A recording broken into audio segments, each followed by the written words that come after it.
कर ली, तो ये मानकर चलना जैसे अग्नि वस्त्र आभूषण सबको भस्म करती है, उसी तरह 1 मिनट की भी शिव पुराण चाहे चैनल पर सुन लो, आस्था पर सुन लो, मोबाइल पर सुन लो, चाहे पंडाल में सुन लो, चाहे पंडाल के बाहर बैठकर सुन लो, वो हमारे पाप को समाप्त करती ही जरूर है, करती है।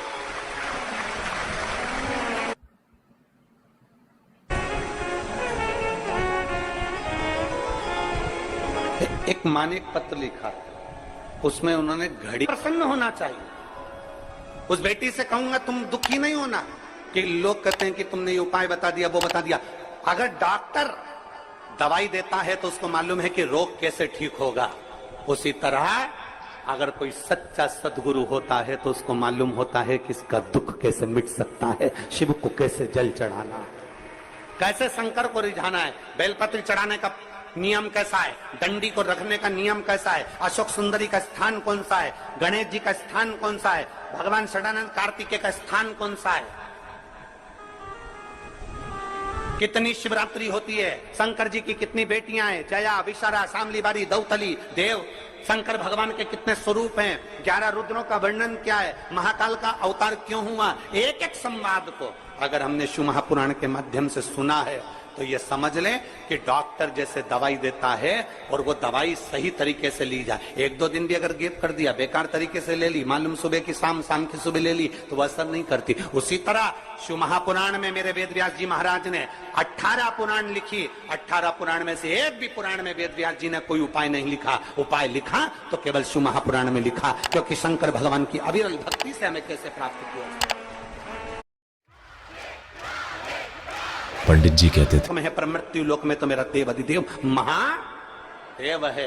अपने मृत्यु लोक में रहने वाले देवता को हम कैसे रिझा सकते हैं, अपने महादेव को कैसे हम भज सकते हैं। डॉक्टर अगर दवाई लिख सकता है, डॉक्टर बता सकता है कि सुबह लेना, शाम को लेना, पानी से लेना, गर्म पानी से लेना, ठंडे पानी से लेना, खाली पेट लेना, भरे पेट लेना, तो ये शिव महापुराण की कथा भी बता सकती है कि बेलपत्री को किस तरीके से चढ़ाना, शहद लगाना, बेलपत्री को किस तरह से चढ़ाना, किस तरह से दुर्वा चढ़ाना, किस तरह से शंकर की आराधना करना, किस तरह से शिव को भजना, ये हमें शिव महापुराण की कथा बता सकती है। और अगर सही तरह से डॉक्टर की लिखी हुई दवाई सही तरह से लोगे तो रोग मिट जाएगा। और अगर कुबेर भंडारी की इस पवित्र शिव पुराण को दिल से अच्छे से सुन लिया और उसके तरीके को कर लिया तो तुम सबर जाओ शिव तत्व की प्राप्ति।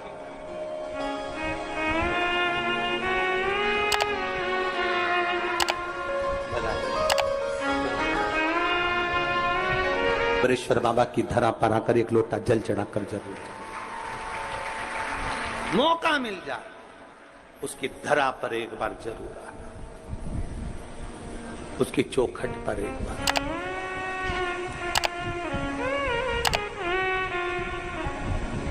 शिव कथा कह रही है, भगवान शंकर का चरित्र कह रहा है, भगवान शंकर का पवित्र चरित्र वर्णन कर रहा है।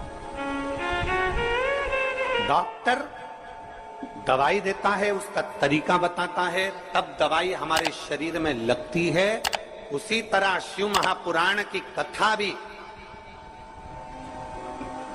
भगवान शंकर का चरित्र भी एक एक वर्णन करता है। सफेद आंकड़े की जड़ को बांधना है, बहुत सारे पत्र हैं, ये पत्र तो इतने हैं कि हम पढ़ नहीं पाए, और नीचे रखें वो अलग है, इतना पत्रों का ढेर लगा है। और इसमें इतने पत्र हैं संतान वाले, किसी को 5 साल में, किसी को 4 साल में, किसी को 8 साल में, किसी को 12 साल में, किसी को 10 साल में, किसी को 11 साल में, किसी को 2 साल में, जिसको संतान नहीं हो रही थी, सारे प्रयास कर लिए, तो वो इतने पत्र हैं संतान के। और इतने जो अपने अपने बच्चों को लेकर आई है ना, जिनके संतान कुबेर भंडारी ने दी है, जरा अपने अपने बच्चों को लेकर जरा खड़ी हो जाना, क्योंकि इतने पत्र हम पढ़ नहीं पाएंगे। जो अपने बच्चे को लेकर आई है, कुबेर भंडारी ने जिसको दिया, अपनी अपनी औलाद जिसको कुबेर भंडारी ने कुबेरेश्वर धाम से दी है, वो लेकर खड़ी हो जाओ जरा, जहां पर भी हो वहीं पर खड़ी हो जाओ।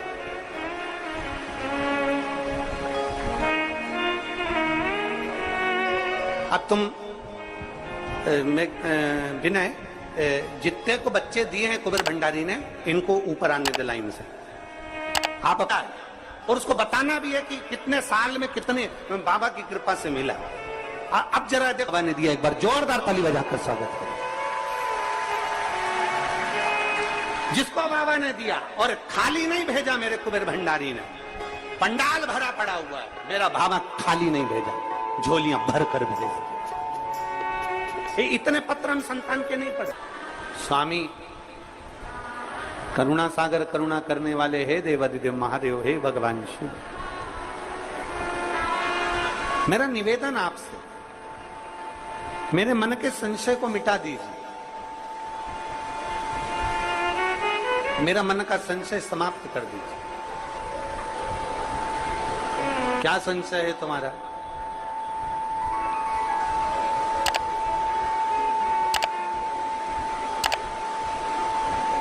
संशय क्या है तुम्हारा? तो पार्वती जी कहती है, मेरा पहला संशय है, मान लो कि कोई गंगा जी के जल में स्नान करने के लिए नहीं आए, मान लो कोई गंगा जी के जल में स्नान करने के लिए नहीं पहुंचा, मैं गंगा के घाट पर नहीं पहुंचा, गंगा जल का स्नान करने के लिए नहीं पहुंचा, गंगा स्नान के लिए कोई नहीं पहुंचा, तो हे भोलेनाथ, हे त्रिकालदर्शी, है कैलाशी, है विनाशी, मान लो अगर गंगा के जल का स्नान करने नहीं पहुंचा, तो वो जीव जो गंगा जल तक नहीं पहुंचा है, गंगा के घाट तक नहीं पहुंचा, उस जीव का कल्याण कैसे हो?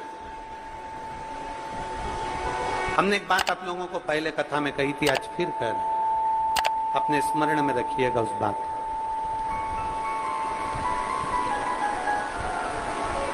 कि आप जब भगवान देवादिदेव महादेव को सावन के महीने में जल चढ़ाने के लिए जाएं,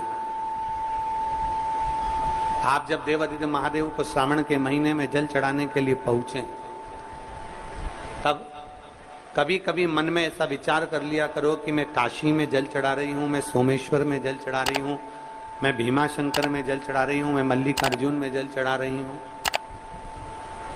जब हम ये विचार कर कर जल चढ़ाएंगे कि आज मैं काशी में जल चढ़ा रही हूं, भगवान विश्वनाथ को जल चढ़ा रही हूं, तो जो जल आपने चढ़ाया है विश्वनाथ को, वो गंगा जल की तरह हो जाएगा, और वो जल का आचमन जब आप करेंगे तो आपके जीवन का एक आनंद अपने आप आपको प्राप्त होगा।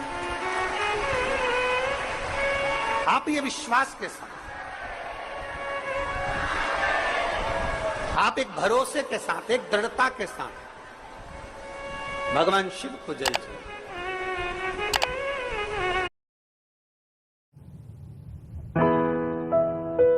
हमेशा और बखान क्या करूं मैं, राखों के ढेर का, चपटी भभूत में खजाना हुएगा, हे गंगाधार मुक्तिवार ओंकार तू, भोले ओंकार तू, आयो शरण तिहार शंभु कार तू। ये बच्चों को लेके जो माएं खड़ी हैं, इनको यहाँ बिठा दो, आगे बिठा दो, केवल माता माता को, जो बच्चे को लेके खड़ी है, बाकी के किसी को नहीं, आराम से बिठा दो। और जो लोग जहाँ बैठे हैं वहीं पर बैठे हैं अभी, जब आखिरी में हम बुलाएंगे तब आप लोग आए, अभी नहीं आना है आपको, आप लोग वहीं जहां बैठे हो वहीं बैठे।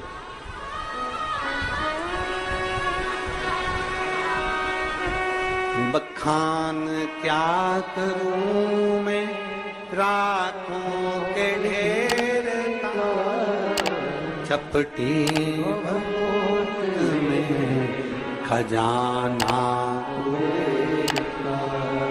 हे गंगाधार मुक्तिद्वार ओंकार तू, भोले ओंकार तू, आयो शरण तिहार शंभु कार। क्या ना दे वो शिव, सब कुछ शिव देने सब। पार्वती जी का प्रश्न है, मान लो अगर कोई गंगा जी के घाट पर नहीं पहुंच पाया, कोई गंगा जी के द्वार पर नहीं पहुंच पाया, तो जीव का कल्याण कैसे हो?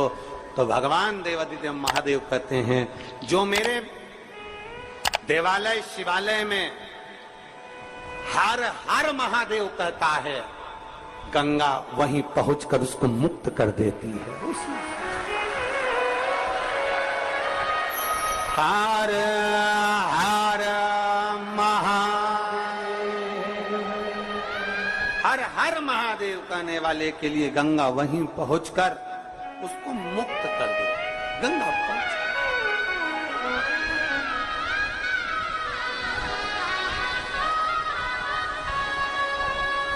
और मेरे भोले तेरा सहारा है, मेरे भोले तेरा सहारा है, मेरी नैया का तू किनारा है, मेरी नैया का तू किनारा, मेरे भोले मैंने पुकारा है, मेरे भोले मैंने पुकारा है, मेरी नैया का तू किनारा है, मेरी नैया का तू किनारा। पार्वती जी ने कहा, मेरे भीतर के कुछ प्रश्न हैं जो मुझे संशय मिटाना है। एक प्रश्न का उत्तर दिया, दूसरा प्रश्न माता पार्वती जी ने फिर रख दिया, दूसरा प्रश्न माता पार्वती जी फिर रख दिया, और दूसरा प्रश्न माता पार्वती जी ने जो रखा, भगवान देवादिदेव महादेव से कहा, प्रभु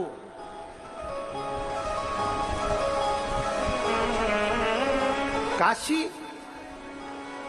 मोक्ष नगरी है,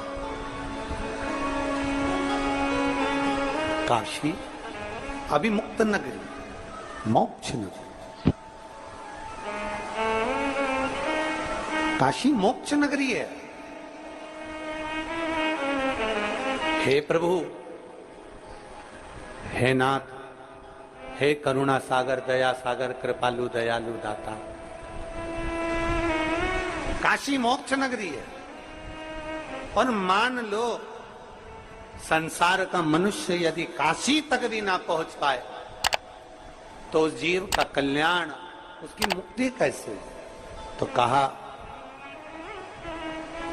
संसार में रहने वाला मनुष्य यदि 5 बार, 7 बार, 2 बार, 1 बार काशी काशी ही बोल लेता है, तो जीव की मुक्ति निश्चित हो जाती है। केवल काशी बोले। साधारण लोशंस नहीं, विंटर्स में स्किन को दे कंप्लीट केयर। श्री महापुराण की कथा कहती है, भगवान के नाम में तो बल है, भगवान के नाम में तो बल है।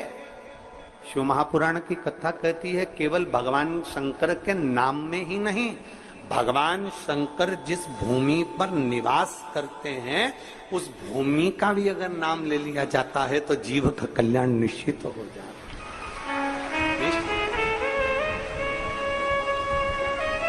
बोल कुबेरेश्वर महादेव की, महाकाल राजा की, ओमकारेश्वर बाबा की, सोमनाथ भगवान की, वैद्यनाथ भगवान की, कृष्णेश्वर महा। अगर केवल उस भूमि का स्मरण भी कर लिया जाए, उस भूमि का मात्र नाम स्मरण भी कर लिया जाए, तो जीव का कल्याण हो जाता है। तीसरा प्रश्न, एक हो गया गंगा जल से जुड़ा हुआ, दूसरा हो गया भगवान शंकर की भूमि से जुड़ा हुआ, और तीसरा प्रश्न है माता पार्वती जी का। तीसरा प्रश्न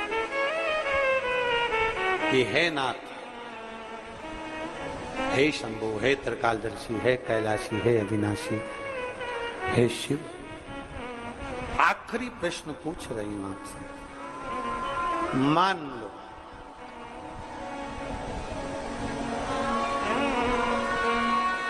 अगर किसी जीव के पास में शिवालय, देवालय, तीर्थ जाने का भी समय न मिल पाए, धन का अभाव हो जाता है, मान लो उसके पास में धन नहीं है और वो ना पहुंच पाए। हमने एक बात पहले रुद्राक्ष महोत्सव में कही थी, जिसके स्मरण में होगा उसको याद होगा कि अगर तुम्हारे पास में धन नहीं है, तुम्हारे पास में पैसा नहीं है, और तुम ये विचार कर लो कि मुझे कुबेरेश्वर धाम जाना है, अपने पास के मंदिर में एक लोटा जल चढ़ाना प्रारंभ कर दो और ये मन में भाव उत्पन्न कर लो कि उसका नाम कुबेरेश्वर महादेव है, कुबेर भंडारी कहते हैं उसको। कौन सा भंडारी? कुबेर भंडारी। मैं उस कुबेर भंडारी से विनती करती हूं कि मेरे पास में इतना धन नहीं, मेरे पास में ऐसी व्यवस्था नहीं कि मैं सीहोर जा सकूं, कुबेरेश्वर महादेव का दर्शन कर सकूं। आपके नजदीक के शिवालय में, आपके पास के शिव मंदिर में एक लोटा जल आप जब चढ़ाते रहें, याद करते रहें कि मुझे बाबा बुलाएगा, 1 रुपया भी ना होना तो भी बाबा ऐसी व्यवस्था कर देता है कि ठाट से एक ना एक दिन कुबेर भंडारी बुलाए। पार्वती जी शिव जी से कह रही हैं, गंगा जी के घाट पर, काशी की पवित्र भूमि पर, नंदन वन में बैठकर माता पार्वती जी कह रही हैं, मान लो कोई जीव के पास कुछ नहीं हो और वो आपकी शरणागति में आना चाहता है, नहीं है उसके, तो उसको कौन बुलाएगा? उसके पास में कुछ भी ना हो और उसको तेरे धाम आना, कुछ ना हो। एक पत्र है,